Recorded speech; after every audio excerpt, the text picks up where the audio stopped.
Hey everyone! Today, I'm diving into the super cool world of scientific problem solving.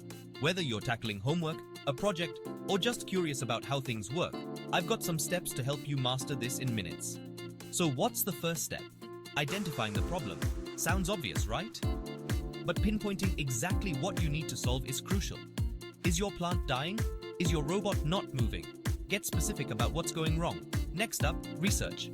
Don't just jump into solving without understanding what you're dealing with. Read up, ask experts, or find videos, like this one. Gathering information is key to understanding all angles of your problem. Now, let's brainstorm solutions. This is where your creativity kicks in. List all the possible ways to tackle your issue, no matter how out there they might seem. Sometimes, the craziest ideas are the best ones. Once you've got your list, it's time to experiment. Pick your best shot and give it a try. Remember, experiments are about learning what works and what doesn't, so don't get discouraged if it doesn't work the first time. Now, observe what happens. Did your solution work? Great. If not, no worries. Analyze the results, figure out why it didn't work, and try the next idea on your own. Science is all about trial and error. Lastly, refine your solution.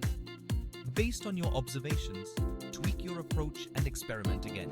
Keep refining until you nail it. And once you do, you've not only solved the problem, you've learned a valuable method to tackle future challenges. So there you have it, scientific problem solving in a nutshell. Remember, it's all about being curious, creative, and persistent. So go out there and start solving the world's problems, one experiment at a time. Thanks for watching, and don't forget to like and subscribe for more awesome content. See you next time.